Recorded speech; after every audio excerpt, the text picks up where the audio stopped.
আসসালামু আলাইকুম ষষ্ঠ শ্রেণীর শিক্ষার্থীবৃন্দ, আশা করি তোমরা ভালো আছো। আজকে আলোচনার বিষয় কি? আজকে আলোচনার বিষয় হলো সংক্ষিপ্ত প্রশ্ন পর্ব 1। নতুন একটা ক্লাস শুরু করে দিলাম।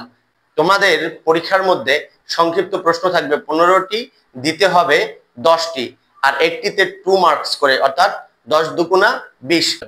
4টি সংক্ষিপ্ত প্রশ্ন সমাধানের পূর্বে তোমাদের কাছে একটা চাওয়া, সেটা হচ্ছে কমেন্টে একটা কমেন্ট করবে।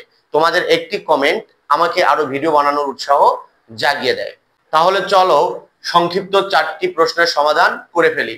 1 নাম্বার সংক্ষিপ্ত প্রশ্নটি বলেছে, ঋণাত্মক পূর্ণ সংখ্যা কাকে বলে? এই যে পূর্ণ সংখ্যা কত ধরনের? 2 ধরনের, ধনাত্মক পূর্ণ সংখ্যা এবং ঋণাত্মক পূর্ণ সংখ্যা। তাহলে আমরা এখানে লিখতে পারি যে মাইনাস চিহ্নযুক্ত পূর্ণ সংখ্যাকে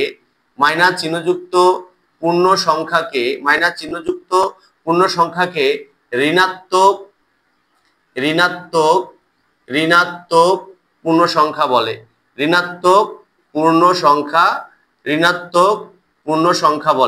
এটা অবশ্যই মুখস্থ রাখার বিষয়। অবশ্যই কি করবা? এটা মুখস্থ করে রাখবা। যেমন -1, -100, -5 ইত্যাদি। এবার 2 নম্বর প্রশ্নটা কি বলেছে? +2, -5 এর যোগফল নির্ণয় করো। যেহেতু যোগফল নির্ণয় করতে বলছে, তাহলে দুইটি অঙ্কের মাঝখানে কি চিহ্ন দিতে হবে? যোগ চিহ্ন দিতে হবে। তাহলে আমরা লিখব +2 ব্র্যাকেট, যেহেতু যোগ করতে বলছে তাহলে প্লাস, তারপরে এখানে কি দিব? -5, তারপরে ব্র্যাকেট। এভাবে চিহ্ন দেওয়ার পরে আমাদের কি করতে হবে? ব্র্যাকেট চিহ্নটা উঠাই দিতে হবে। তো ব্র্যাকেট চিহ্ন উঠাই দেওয়ার নিয়ম তো তোমাদের ভালো মতো জানা আছে, কারণ কোনো ব্র্যাকেটের সামনে যদি প্লাস চিহ্ন থাকে তাহলে ব্র্যাকেটের ভিতরে চিহ্ন পরিবর্তন হয় না, ওই চিহ্নই নামে। তাহলে আমরা এখানে কি লিখবো? শুধু 2। প্লাস নামাবো না কেন? কারণ প্লাস নামাবো না এই কারণে, যদি সামনে কোনো চিহ্ন না থাকে তাহলে সেটা প্লাস চিহ্ন। এরপরে দেখো, কোনো ব্র্যাকেটের সামনে যদি প্লাস চিহ্ন থাকে তাহলে ব্র্যাকেটের ভিতরে চিহ্ন পরিবর্তন হয় না, ওই চিহ্নটা নামে এবং সামনের চিহ্নটা উঠে যায়। তাহলে এখানে কি হবে? -5। এখন এটার উত্তর কি হবে? এটার উত্তর হবে -3। কিভাবে? একটি অঙ্কের সামনে মাইনাস এবং একটি অঙ্কের সামনে যদি প্লাস থাকে তাহলে বিয়োগ করতে হয়, এবং বড় অঙ্কের সামনে যে চিহ্ন সেই চিহ্নই নামে।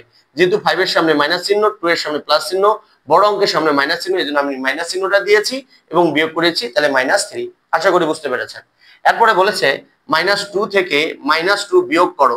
সেম, এটাতে যোগ করতে বলেছিল, এই জন্য মাঝখানে কি চিহ্ন দিয়েছিলাম? যোগ চিহ্ন। যেহেতু এই দুটাকে বিয়োগ করতে বলেছে তাহলে মাঝখানে আমরা কি চিহ্ন দেব? বিয়োগ চিহ্ন। তাহলে আমরা লিখবো যে -2 ব্র্যাকেট মাইনাস, এখানে কি আছে? -2। এরপরে খেয়াল করে দেখেন, এই ব্র্যাকেটের সামনে প্লাস চিহ্ন, তাহলে কোনো পরিবর্তন হবে না, -2। এই ব্র্যাকেটের সামনে মাইনাস চিহ্ন থাকলে ব্র্যাকেটের চিহ্নের পরিবর্তন হয়, তাই মাইনাস থাকলে প্লাস, প্লাস থাকলে মাইনাস। তাহলে এখানে যেহেতু মাইনাস রয়েছে তাহলে মাইনাসটা এখানে হয়ে যাবে প্লাস, তাহলে এখানে কি হবে? 2। দেখেন -2 +2, দুটা থেকে যদি একটা আমরা বাদ দেই তাহলে কি হবে? 0। অর্থাৎ 2 থেকে 2 বাদ দিলে 0। তাহলে এখানের উত্তরটা হবে 0। 4 নম্বর সংক্ষিপ্ত প্রশ্নটি কি বলেছে? যে 8x দ্বারা কি বোঝায়? তো এই x হলো কি? চলক, আর 8 হলো কি? সহগ। তাহলে চলক আর সহগ যদি পাশাপাশি অবস্থান করে তাহলে কি আকারে থাকে? গুণ আকারে থাকে। তাহলে 8x দ্বারা কি বোঝায়? তাহলে আমরা উত্তরটা লিখতে পারি যে x এর 8 গুণ বোঝায়। কি বোঝায়? x এর 8 গুণ বোঝায়। তাহলে 8x দ্বারা কি বোঝায়? x এর 8 গুণ বোঝায়। আশা করি সংক্ষিপ্ত 4টি প্রশ্নের সমাধান খুঁজে পেয়েছেন। আমার এই চ্যানেলটি ফলো দিয়ে এবং শেয়ার দিয়ে পাশে থাকবেন। Thank you very much. আসসালামু আলাইকুম।